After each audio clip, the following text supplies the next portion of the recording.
Notre première lecture se trouve dans l'Évangile selon Jean, et chapitre 14, sur la page 1192 dans les Bibles de l'Église. Jean 14, on est la veille de la crucifixion.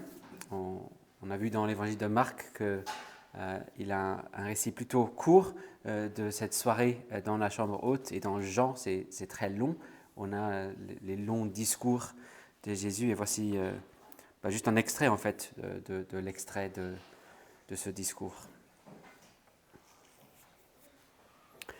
Que votre cœur ne se trouble pas. Croyez en Dieu, croyez aussi en moi. Il y a beaucoup de demeures dans la maison de mon Père. Sinon, je vous l'aurais dit, car je vais vous préparer une place. Donc, si je m'en vais et vous préparer une place, je reviendrai et je vous prendrai avec moi afin que là où je suis, vous y soyez aussi. Et où je vais, vous en savez le chemin. Thomas lui dit, Seigneur, nous ne savons où tu vas. Comment saurions-nous le chemin ? Jésus lui dit, moi je suis le chemin, la vérité et la vie. Nul ne vient au Père que par moi. Si vous me connaissiez, vous connaîtriez aussi mon Père, et dès maintenant, vous le connaissez et vous l'avez vu.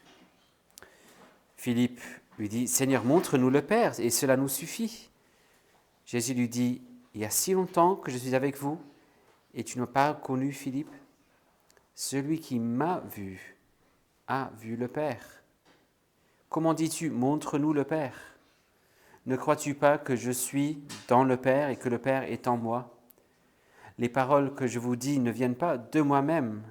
Le Père qui demeure en moi accomplit ses œuvres. Croyez-moi, je suis dans le Père et le Père est en moi. Sinon, croyez à cause de ses œuvres.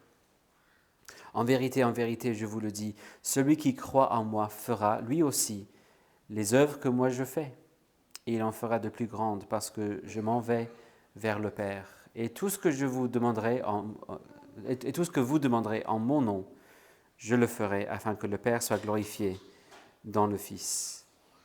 Si vous demandez quelque chose en mon nom, je le ferai. Si vous m'aimez, vous garderez mes commandements. Et moi, je prierai le Père, et il vous donnera un autre consolateur, qui soit éternellement avec vous, l'Esprit de vérité, que le monde ne peut pas recevoir parce qu'il ne le voit pas et ne le connaît pas. Mais vous le connaissez, parce qu'il demeure près de vous et qu'il sera en vous. Je ne vous laisserai pas orphelin, je viens vers vous. Encore un peu de temps et le monde ne me verra plus, mais vous me verrez, parce que moi je vis et que vous aussi vous vivrez.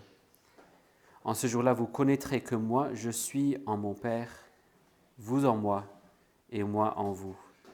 Celui qui a mes commandements et qui les garde, c'est celui qui m'aime. Celui qui m'aime sera aimé de mon Père. Moi aussi je l'aimerai et je me manifesterai à lui.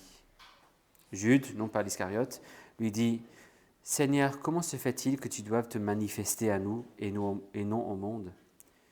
Jésus lui répondit, si quelqu'un m'aime, il gardera ma parole et mon Père l'aimera. Nous viendrons vers lui et nous ferons notre demeure chez lui. Celui qui ne m'aime pas ne garde pas mes paroles, et la parole que vous entendez n'est pas de moi, mais du Père qui m'a envoyé. Je vous ai parlé de cela pendant que je demeure auprès de vous, mais le Consolateur, le Saint-Esprit que le Père enverra en mon nom, c'est lui qui vous enseignera toutes choses et vous rappellera tout ce que moi je vous ai dit. Je vous laisse la paix. Je vous donne ma paix. Moi, je ne vous donne pas comme le monde donne. Que votre cœur ne se trouble pas et ne s'alarme pas. Vous avez entendu que je vous ai dit, je m'en vais et je reviendrai vers vous. Si vous m'aimiez, vous vous réjouiriez de ce que je vais vers le Père, car le Père est plus grand que moi. Je vous ai dit ces choses maintenant, avant qu'elles n'arrivent, afin que lorsqu'elles arriveront, vous croyiez. Je ne parlerai plus guère avec vous, car le prince du monde vient. Il n'y a rien en moi. Mais c'est afin que le monde sache que j'aime le Père et que j'agis comme le Père me l'a commandé. Levez-vous, partons d'ici. Jusqu'ici la lecture de la parole. Donc je vous invite à trouver Matthieu chapitre 28, et la fin du chapitre, donc sur la page 1114.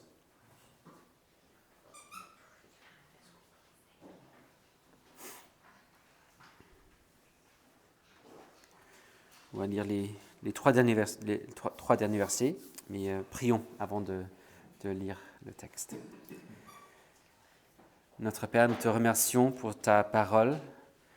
Merci pour le privilège que tu nous donnes de vivre en ce temps où tu as révélé ton nom de manière encore plus pleine que simplement de te connaître comme Yahvé éternel. Nous te connaissons, Père, Fils et Saint-Esprit. Merci parce que nous pouvons venir avec ton nom gravé sur nous par le baptême, et donc nous pouvons savoir que nous écoutons, oui, la parole du Seigneur de l'univers, mais aussi nous écoutons la parole de notre Père, que tu as parlé par ton Fils et par ton Saint-Esprit. Et nous prions que nous puissions, par le Saint-Esprit, entendre ta voix à toi ce soir, et que tu nous transformes par ta vérité. Au nom de Jésus-Christ. Amen. Donc Matthieu 28, on est après la résurrection, cette dernière déclaration de Jésus, juste avant son ascension. Verset 18. Jésus s'approcha et leur parla ainsi. Tout pouvoir ou toute autorité m'a été donné dans le ciel et sur la terre. Allez donc, faites de toutes les nations des disciples, en les baptisant au nom du Père, du Fils et du Saint-Esprit, et en leur enseignant à garder tout ce que je vous ai prescrit. Et voici, je suis avec vous tous les jours, jusqu'à la fin du monde.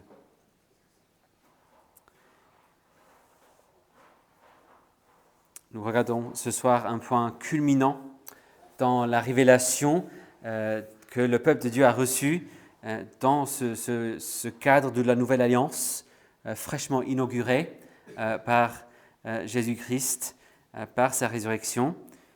Il a reçu toute autorité. Il proclame sa victoire ici. On a lu dans Jean 14 que pendant cette dernière soirée avant la crucifixion, l'un des principaux sujets que Jésus a voulu traiter, c'était dans ce sens cette doctrine de la Trinité. Il parle de son Père et de l'Esprit.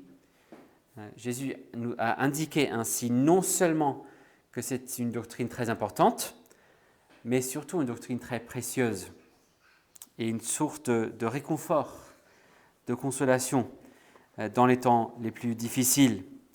Pas simplement une théorie spéculative, mais une doctrine importante et utile. Le Père, dans son amour, prépare une place. C'est lui notre destination glorieuse. Et il se révèle en son Fils Jésus-Christ. Et l'Esprit est venu pour être le consolateur, pour nous consoler, pour nous aider à comprendre, pour être avec nous, pour être, dans un sens, Jésus avec nous. Si Jésus a pu dire à la fin de Matthieu « Je suis avec vous », ce n'est pas simplement parce qu'il est Dieu omniprésent, ça a toujours été vrai. Mais maintenant, même en tant qu'homme, même en tant que Messie, il est présent par l'Esprit qu'il a reçu.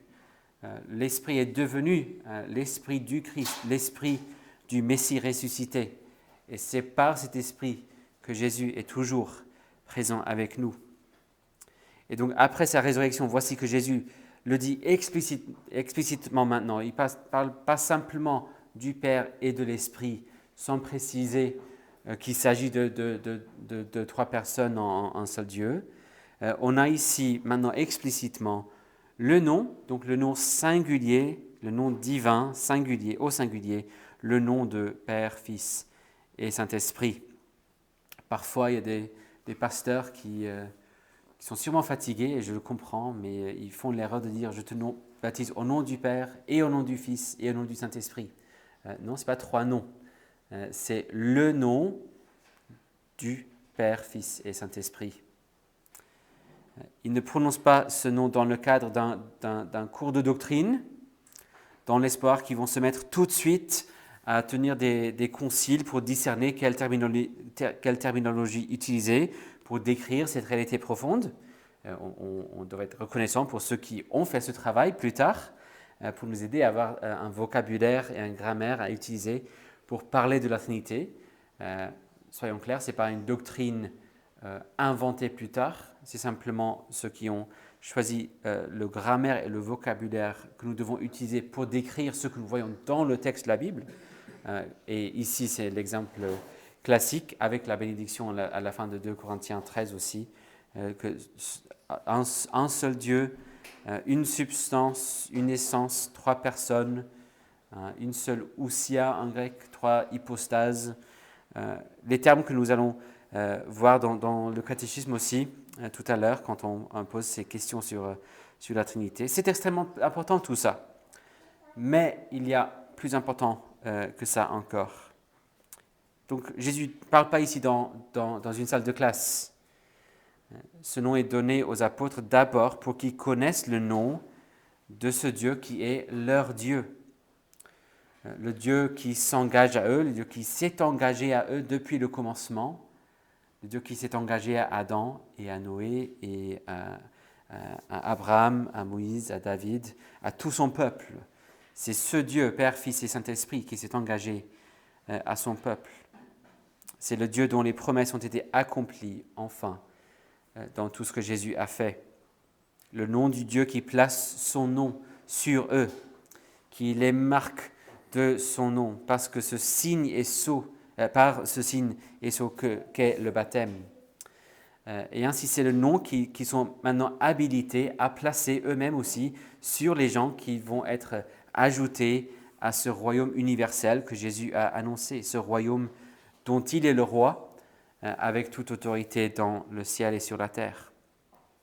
Mais tout comme ce n'était pas principalement une annonce doctrinale dans une salle de classe, ce n'est pas non plus principalement une annonce administrative dans un bureau d'accueil de l'Église, comme si le souci principal était d'expliquer ce qui constituerait un baptême valide ou pas. C'est pas voici le mot de passe pour quelqu'un qui me connaît vraiment. C'est pas voici le formulaire à remplir, voici la case à cocher. C'est pas le souci principal ici. Parce que si on y pense, qu'est-ce qu'un nom? Qu'est-ce qu'un nom? Si quelqu'un me révélait son nom, c'est sûrement dans le but qu'on appelle cette personne par son nom, n'est-ce pas? Ça implique une relation qui se crée. C'est pour parler avec cette personne, c'est pour m'adresser à cette personne, être en relation avec la personne. Qui dit nom dit révélation de soi-même. Nous sommes donc appelés non seulement à être au courant de comment il s'appelle, mais à l'appeler par son nom. Et ce nom alors qui nous révèle bien évidemment qui il est, nous rappelle aussi qui il est. Ce n'est pas simplement un titre, mais c'est son identité. Ça nous rappelle aussi ce qu'il a fait pour nous, ce qu'il est pour nous. C'est le Père qui nous a aimés et qui nous a envoyé son Fils. C'est le Fils qui ne cherchait pas avant tout à exploiter sa position exaltée, comme le dirait Paul dans Philippiens 2, mais au contraire, il a voulu s'abaisser, être envoyé par le Père, pour que quiconque croit en lui ne périsse pas, mais ait la vie éternelle. Et l'Esprit a été donné à Jésus pour l'œuvre qu'il a accomplie et qui a donc été versée également sur tous ceux qui appartiennent à Jésus par la foi que l'Esprit produit en nous pour nous unir à Jésus-Christ, union qui est donc représentée par ce signe et sceau qu'est le baptême au nom du Dieu trinitaire. En plaçant ce nom sur nous, par le baptême, il nous a appelés à venir vivre en communion avec notre Dieu, à communier avec le Père en son amour, avec le Fils dans la grâce et avec l'Esprit dans le réconfort qu'il nous donne et la communion qu'il établit entre nous et Dieu. C'est ce qu'on voit dans la bénédiction à la fin de 2 Corinthiens 13, l'amour de Dieu, la grâce de Jésus-Christ, la communion, le réconfort de l'Esprit dans son œuvre Communion avec Dieu. John Owen, il explique que ce n'est pas simplement communion générale, abstraite, mais on communie avec chaque personne, avec Dieu dans l'amour, avec le Fils dans la grâce, avec l'Esprit dans le réconfort. On a vu ce matin dans le texte du schéma de Deutéronome 6, qui appelait Israël à méditer la réalité de l'unité et l'exclusivité de ce Dieu unique. Et j'ai également cité Grégoire de Nazianze, qui ne pouvait pas penser au Dieu unique sans penser aux trois personnes. Il ne pouvait pas penser aux trois personnes sans penser à son unité. Que le Seigneur nous donne d'écouter cette parole, de la croire, de confesser, mais surtout de méditer, profiter de cette connaissance que nous avons du nom de Dieu, et donc d'aller appeler, invoquer le nom de Dieu, communier avec lui, entendre le nom qui est gravé sur nous, et pas simplement noter dans nos cahiers, pas simplement avoir le bon formulaire pour être inscrit dans l'Église, mais surtout aller appeler notre Dieu par son nom, aller communier avec le Père, le Fils et le Saint-Esprit, notre seul Dieu unique, qui, comme on a vu ce matin, n'est qu'un, il est unissime, notre Dieu très glorieux. Allons donc à lui, maintenant dans la prière. Prions. Merci notre Père pour ton amour infini. Merci Jésus-Christ pour ta grâce, ta miséricorde. Tu as voulu venir nous sauver pour nous réconcilier avec le Père.